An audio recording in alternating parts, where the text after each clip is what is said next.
दोस्तों, एक बार फिर से आप सभी का आपके अपने YouTube चैनल टेक्निकल अड्डा पर मैं तहे दिल से स्वागत एवं अभिनंदन करते हुए UPPCL 2020। जी हाँ, हम बात कर रहे हैं UPPCL 2020 की आई हुई लेटेस्ट अपडेट्स के बारे में, जो कि इस वीडियो में हम UPPCL 2020 के नोटिफिकेशंस के बारे में डिस्कस करेंगे। इस वीडियो में हम कवर करने वाले हैं कि UPPCL 2020 की इम्पोर्टेंट डेट्स के बारे में, वैकेंसी डिटेल्स के बारे में, उस पोस्ट की दी जाने वाली सैलरी के बारे में, उन सभी पोस्ट की जो एज क्राइटेरिया रखी गई है उसके बारे में, और लास्ट में क्वालिफ़िकेशंस के बारे में। क्वालिफ़िकेशन के साथ साथ इस पोस्ट की जो सिलेक्शन प्रोसीजर है उसके बारे में भी हम डिस्कस करेंगे। तो दोस्तों, इस वीडियो को करते हैं शुरू और अंत तक इस वीडियो में बने रहिएगा।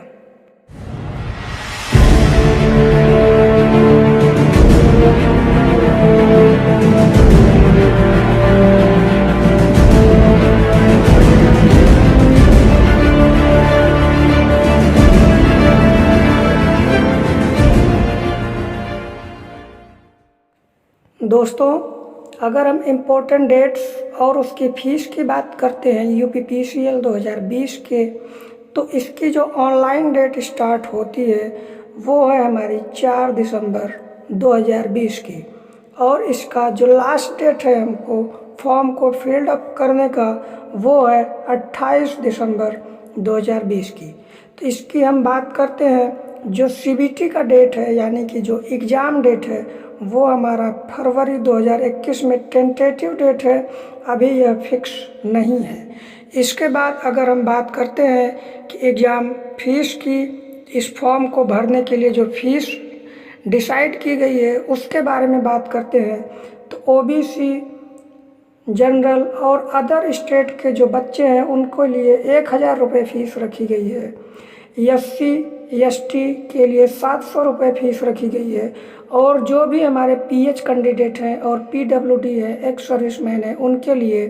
10 रुपये की फ़ीस रखी गई है। अब हम अगर बात करते हैं कि इसमें जो भी पद आए हुए हैं उनकी वैकेंसी डिटेल्स के बारे में, यानी पोस्ट कितनी है उसके बारे में जानते हैं, तो सबसे पहले हम देखते हैं कि इसकी पोस्ट जो आई हुई है वो जूनियर इंजीनियर इलेक्ट्रिकल ट्रेनी में आई हुई है, जिसमें टोटल पोस्ट की संख्या है 191 पोस्ट है। अगर हम इस 191 पोस्ट की बात करते हैं तो इसमें जनरल यानी UR कैटेगरी की जो है वो 81 पोस्ट है, EWS की बात करते हैं तो 21 पोस्ट है, OBC की बात करते हैं तो 25 पोस्ट है, और SC की बात करते हैं तो 60 पोस्ट है, और ST की बात करते हैं तो इसमें 4 पोस्ट यहाँ पर दी हुई है। दोस्तों, दूसरे नंबर की जो इसमें वैकेंसी आई है जूनियर इंजीनियर टेली कम्युनिकेशन की आई हुई है, वो भी ट्रेनी के फॉर्म में आई हुई है, जिसकी टोटल पोस्ट जो है वह 21 है। अगर हम बात करते हैं इस 21 में टोटल पोस्ट में UR यानी जनरल कैटेगरी की 1 पोस्ट है, EWS की 0 पोस्ट है, OBC के बच्चों के लिए 14 पोस्ट निर्धारित की गई है,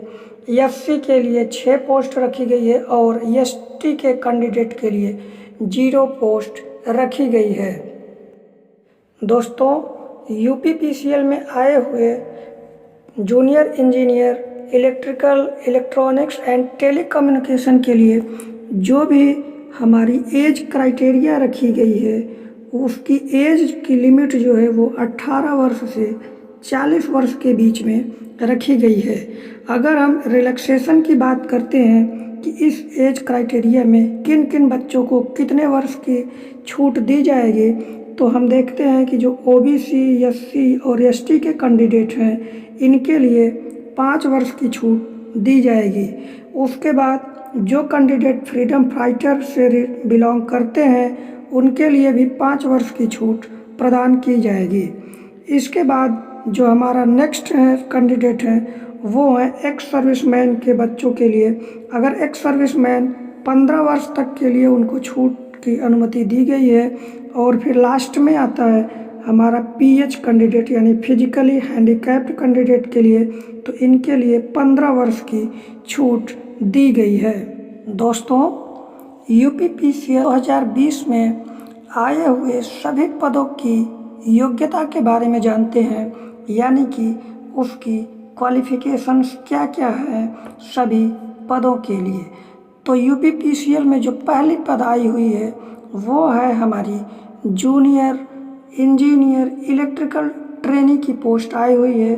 इस पोस्ट में हम ये बात करेंगे कि इसके लिए जो हमारी एलिजिबिलिटी है, योग्यता है, वो क्या क्या होनी चाहिए। तो इसके लिए 3 year diploma in electrical engineering, यहाँ पर गलती से इलेक्ट्रॉनिक्स लिखा गया है, इसके चक्कर में आप बिल्कुल भी ना रहें। 3 ईयर का आपके पास इलेक्ट्रिकल इंजीनियरिंग होना अनिवार्य है, या फिर इसके इक्विवेलेंट आपके पास कोई डिग्री होनी चाहिए। 3 ईयर इलेक्ट्रिकल इंजीनियरिंग या फिर इसके इक्विवेलेंट कोई डिग्री होनी चाहिए। लेकिन अगर आपने डिस्टेंस से डिप्लोमा कर रखा है तो आप इस फॉर्म को नहीं भर सकते हैं, इस फॉर्म को अप्लाई नहीं कर सकते, यानी कि डिस्टेंस डिप्लोमा वाले इस फॉर्म को अप्लाई नहीं कर सकते हैं। अगर इस दोस्तों दूसरी पोस्ट जो यूपीपीसीएल 2020 में निकली हुई है वह पोस्ट है junior engineer electrical and telecommunication trainee के लिए निकली हुई है। इस पोस्ट की योग्यता के बारे में अगर हम बात करते हैं तो इसके लिए 3 year diploma in electronics and telecommunication engineering में होनी चाहिए, या फिर इसके इक्विवेलेंट जो भी आपके पास डिप्लोमा सर्टिफिकेट है उसको आप इस फॉर्म में एलिजिबिलिटी के लिए लगा सकते हैं। या फिर यहाँ पर एक और नोटिफिकेशन दिया हुआ है कि डिस्टेंस डिप्लोमा नॉट अलाउड। इसका मतलब है कि यदि आपने डिस्टेंस से डिप्लोमा कर रखा है तो आप इस फॉर्म को नहीं भर सकते हैं, यानी आप इस फॉर्म के लिए एलिजिबल नहीं है यदि आपने डिस्टेंस से डिप्लोमा कर रखा है तब। दोस्तों, यूपीपीसीएल की 2020 में आई हुई वैकेंसी की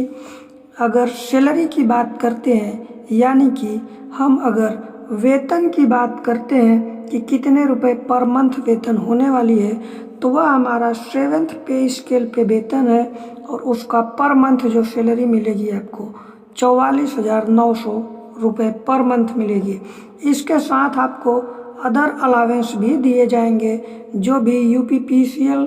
और गवर्नमेंट के हिसाब से दिए जाते हैं। अगर जूनियर इंजीनियर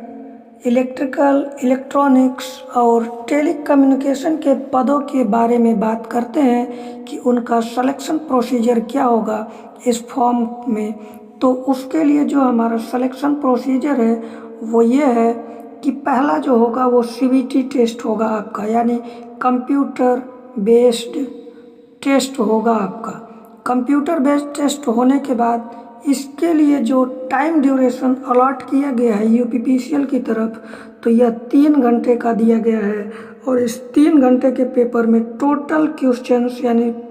कुल प्रश्नों की संख्या 200 होगी और इन 200 प्रश्नों के लिए दिया जाने वाला जो अंक होगा यानी टोटल मार्क्स जो होगा वह भी 200 अंकों का होगा। इसी के साथ मैं उम्मीद करता हूँ कि आप सभी को यह वीडियो बहुत ही अच्छा लगा होगा और पसंद आया होगा। अगर यह वीडियो आपको पसंद आया या बिल्कुल भी अच्छा लगा तो आप हमारे टेक्निकल अड्डा को सब्सक्राइब करें, लाइक करें और कमेंट करके ज़रूर बताएं कि आपको यह वीडियो कैसा लगा, और अपने दोस्तों को अधिक से अधिक शेयर करें जिससे कि यूपीपीसीएल 2020 की नोटिफिकेशन उनके पास जल्द से जल्द पहुंच जाए। Thank you.